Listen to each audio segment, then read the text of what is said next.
I was really intrigued when being introduced to a system that combines two of my favourite roulette strategies together: the Fibonacci sequence and the hopscotch system.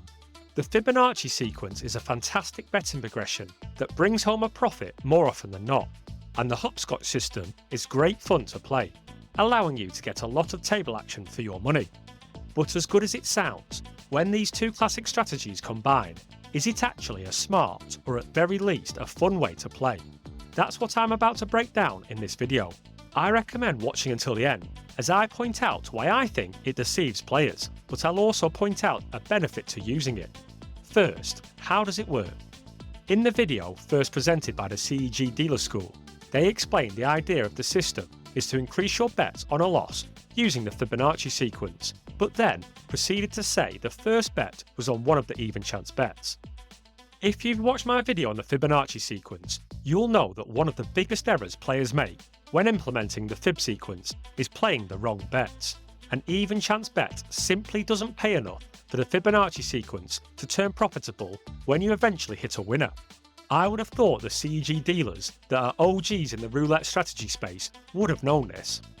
Well, it turns out they do know this, and the second part of this hopscotch fib strategy takes into account that even money payouts aren't going to be enough when running the Fibonacci sequence each time you lose, and that's when the hopscotch part of the strategy comes in.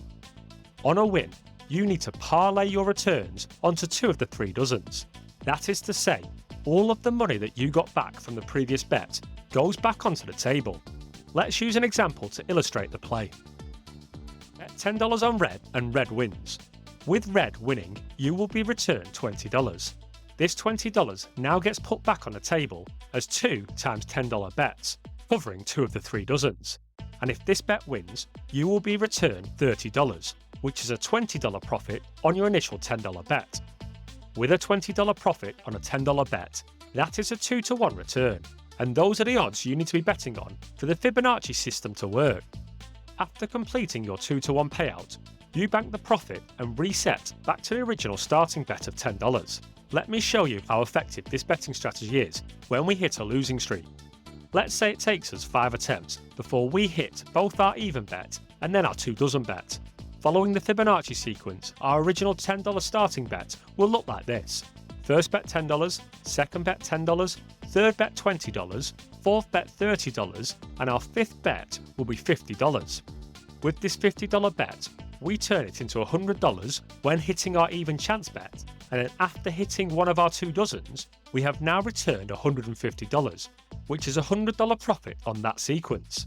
And if we consider the previous 4 bets before we got to our $50 bet, we lost 10, 10, 20 and 30, which equals $70, meaning that our $100 profit not only recouped our previous losses, but it brought home a $30 profit overall.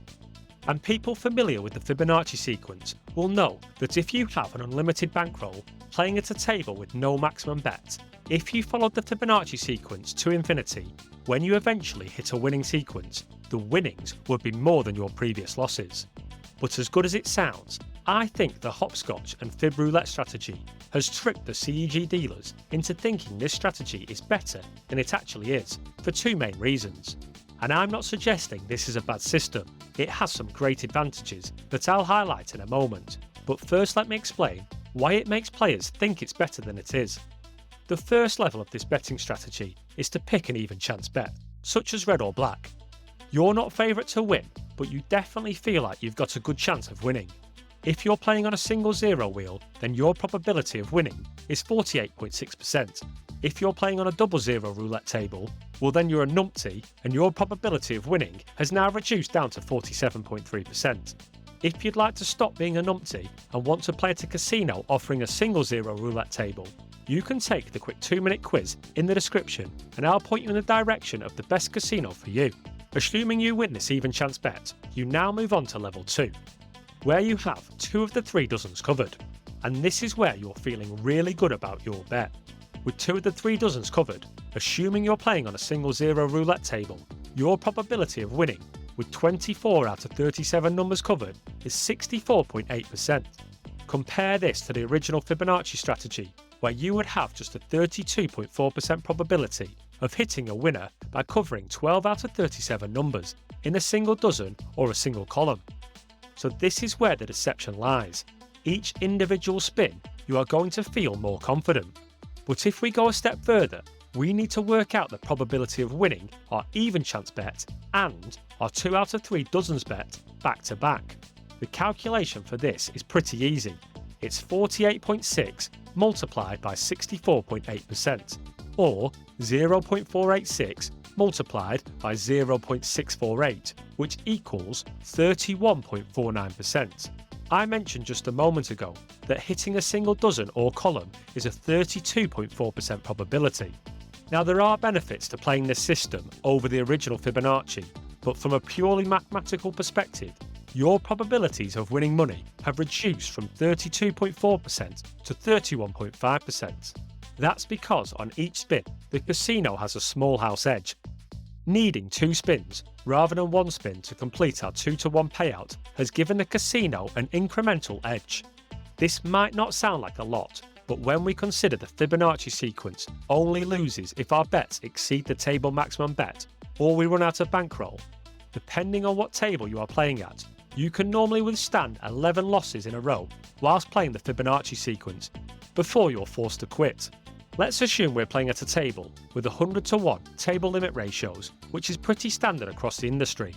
And to make the numbers easier, we're going to do $1 bets. After 11 losses, our Fibonacci sequence now goes from 89 to 144. If the table limit ratio is 100-to-1, then we won't be able to place this $144 bet. So what's the probability of reaching these 11 losses in a row if we now have a 31.5% probability of winning? That means we have a 68.5% probability of losing. So to lose 11 times in a row is calculated 0.685 to the power of 11, which equals 0.015, or in other words, 1.5%. But on the original version, with a 67.6% probability of losing, the probability of losing 11 in a row is only 1.3%. And if you're subscribed to the channel, you're always looking for additional percentages to increase your probabilities of winning. Before I mention the potential benefit to this strategy, there is another consideration that could hinder this Fibonacci and hopscotch combination. That's because sometimes the table maximum bets on columns and dozens are not as high as they are on even chance bets, meaning that at some casinos you won't be able to parlay your winnings from the even chance bet onto 2 of the 3 dozens.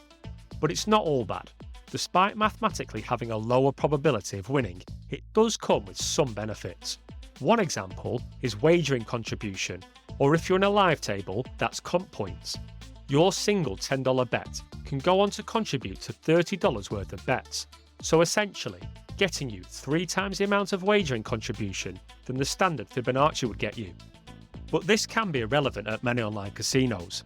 With the exception of the new age crypto casinos, most online bookmakers don't consider roulette bets towards their VIP schemes or bonus wagering contributions. If you're playing this system at a live casino, make sure you ask the casino supervisor if you're earning comp points whilst playing when you have 2 bets on the table. This way, instead of the supervisor entering an average bet of $10, when you have your 2 dozen bets, your average bet will look twice as much at $20. And if you really want to earn those comp points, make sure you ask the question when you're further down the betting progression and your bets are high. Another benefit to this combination strategy that often goes overlooked is that it's good fun to play. With more winning rounds than the traditional Fibonacci sequence, the adrenaline is flowing and you get much more play for your bankroll. I'll be doing a live roulette session using this roulette system with real money to test it out. Depending on when you're watching, you can check it out by watching this video here.